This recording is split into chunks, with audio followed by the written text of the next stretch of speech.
안녕하세요. 썰처녀입니다. 구독과 좋아요는 썰처녀에게 큰 힘이 됩니다. 오늘의 사연 시작하겠습니다. 저는 경기도에 사는 30대 후반 여자입니다.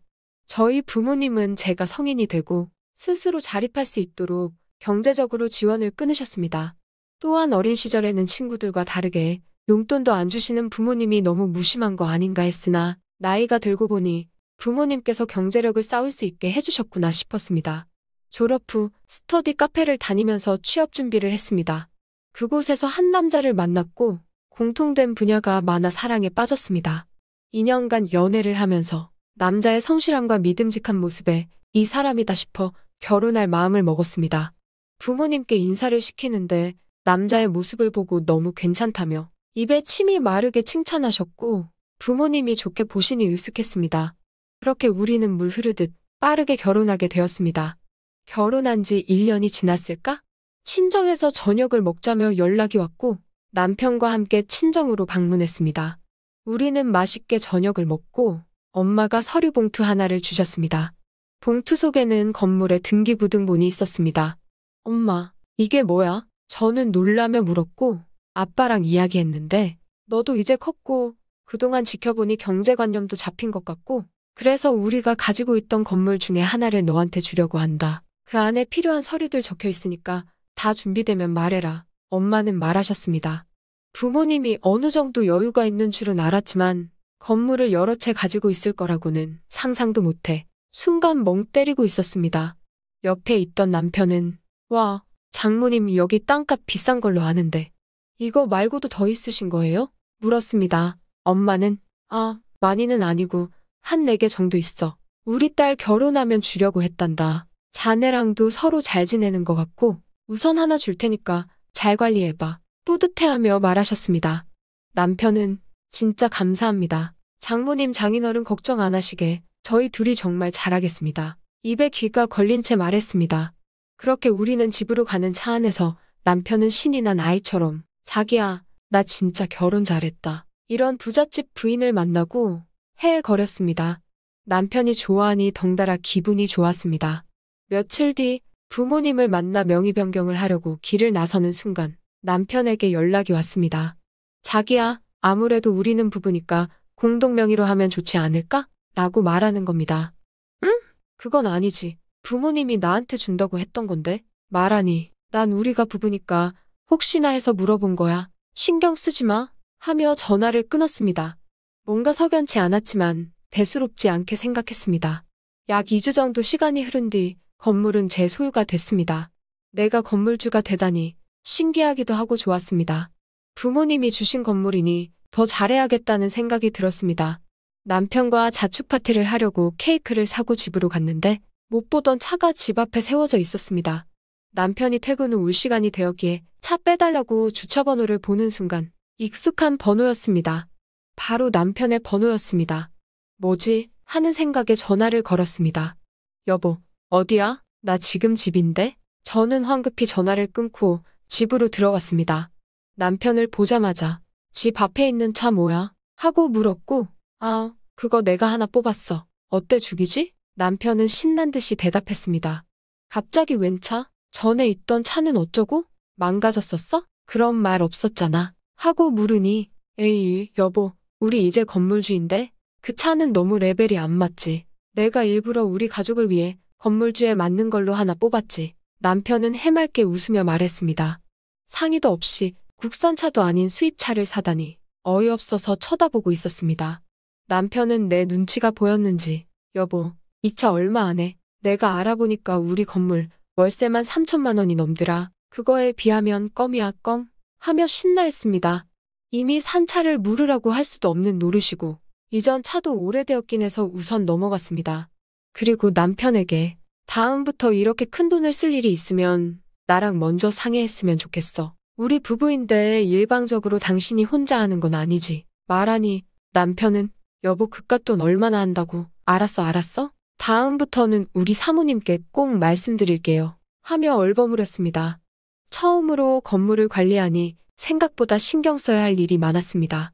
그래서 남편에게 도움을 요청하면 매번 그거 사람 부르면 다 해줘. 나 바빠 끊어. 만 했습니다.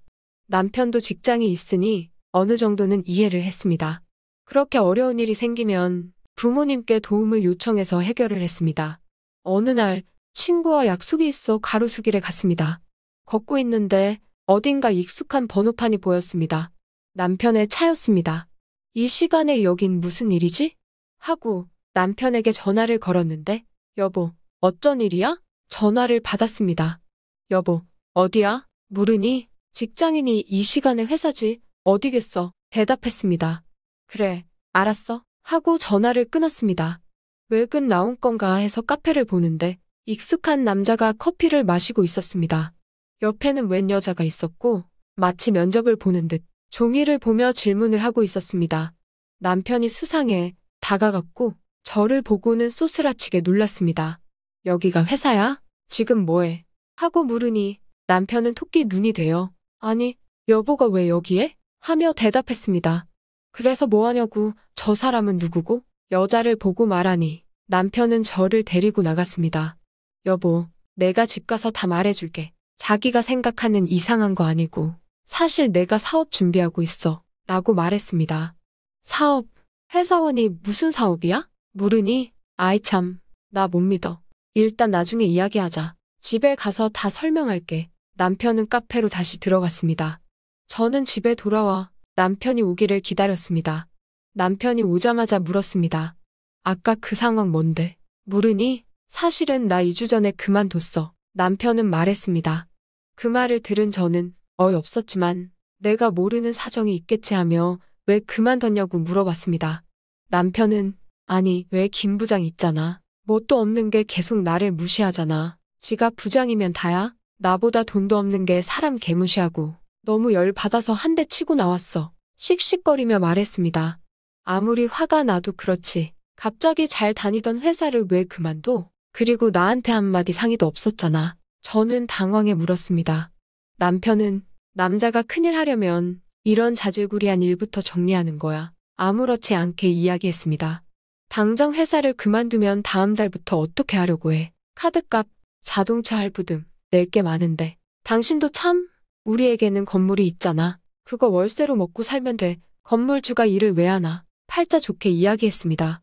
남편의 행동에 너무 어이가 없었고 그럼 어제 그 여자는 누군데? 라고 물었습니다. 우리 건물에 카페 하나 차리려고 하는데 거기서 일할 직원 면접 본 거야. 대답했습니다. 건물이 내 건 맞지만 세입자분들이 다 있는데 무슨 소리야? 물었습니다. 에이, 주인이 나가라고 하면 세입자가 별 수 있나 나가야지. 남편은 생각 없이 대답했습니다. 그건 안 돼. 세입자들 알아보니까 부모님과 예전부터 정이 두터워서 함부로 못해? 대답했고 공부까지 잘한 남편이 저런 생각을 했다는 게 정말 한심했습니다. 결국 남편의 꿈은 한순간에 물거품이 되었습니다. 시간이 흐르고 남편은 일도 안 하는 배짱이가 되었고 맨날 인터넷과 백화점 쇼핑에 정신이 팔려 있었습니다. 집으로 날라오는 카드 값에 대해서는 아무 생각이 없어 보였고 매번 제가 결제를 했습니다. 몇 달이 지나고 변함이 없는 남편을 보자. 이건 정말 아니다 싶어. 여보, 그 정도 쉬었으면 이제 일 좀 하지? 카페 사업도 물 건너갔는데 이 정도 쉬었으면 된 거 아니야? 말하니 아 진짜 스트레스 좀 주지 마. 나 다른 사업 알아보고 있다고 소리쳤습니다. 남편을 보며 무슨 사업? 맨날 쇼핑에만 미쳐 있잖아 당신. 말했습니다. 야, 너 건물에서 돈 좀 나오니까 남편이 웃음냐? 그전에는 내가 준 돈 꼬박꼬박 썼으면 이제 나도 좀 쓰고 쉬자. 대답했습니다. 나 그전에도 당신한테 생활비 받아 쓴 거 없고 우리 반반 부담했어 잊었어? 말하니 또 왜 이렇게 여자가 시끄럽게 말대답이야. 이걸 확 하며 저에게 손을 올리는 제스처를 했습니다.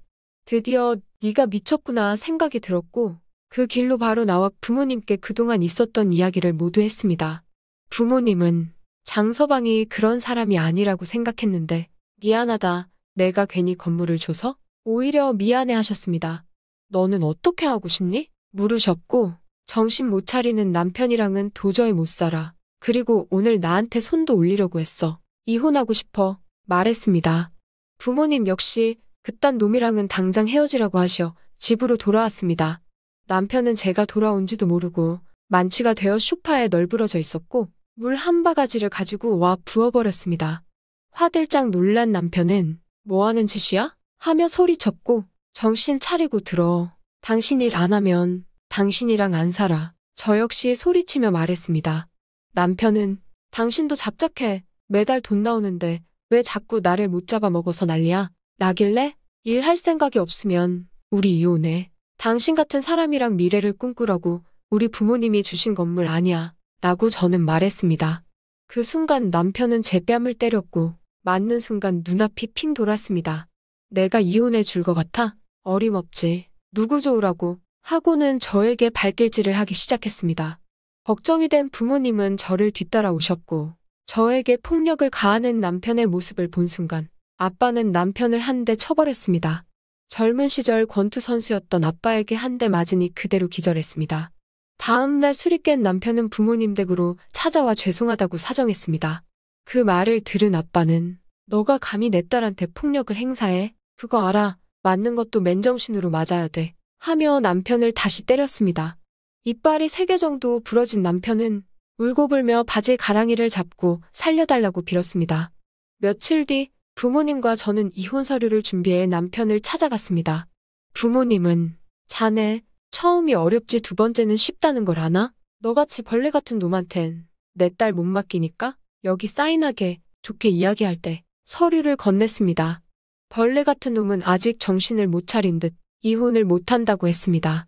아빠는 내 가족 건드리는 사람에 대해서 남의 손을 빌리고 싶지 않아. 내가 처리할 거야. 하며 남편을 빤히 쳐다보았습니다. 쪼다 같은 남편은 죄송하다며 재빨리 서류에 사인을 했습니다. 그렇게 우리는 이혼을 했습니다. 물론 재산을 나누는 건 없이 진행되었습니다. 그렇게 저는 돌싱이 되었죠. 시간이 몇 개월이 지났고 친구와 약속이 있어 백화점으로 가고 있는데 길에서 쪼그려 담배를 피는 사람이 있었습니다. 익숙해서 보니 전 남편이었습니다. 며칠 안 씻은 모습에 소주병이 있었고 완전 거짓골이 따로 없었습니다. 못 본 척하고 지나쳤고 왜 저딴 꼴이 되었나 남편을 아는 지인에게 연락해 물으니 가지고 있던 퇴직금을 주식에 올인했다가 다 날렸다고 했습니다. 그 뒤로는 자신과도 연락이 끊겼다고 했습니다. 저랑 결혼하고 허황된 꿈만 안 꿨어도 평범하고 행복하게 살 수 있을 남자였는데 돈 앞에 장사 없다고 큰 돈 앞에 변해버린 사람을 직접 보니 앞으로 더 잘 살아야겠다 라고 생각했습니다. 오늘의 사연은 여기까지입니다. 긴 사연 끝까지 들어주셔서 감사합니다. 구독과 좋아요는 썰처녀에게 큰 힘이 됩니다.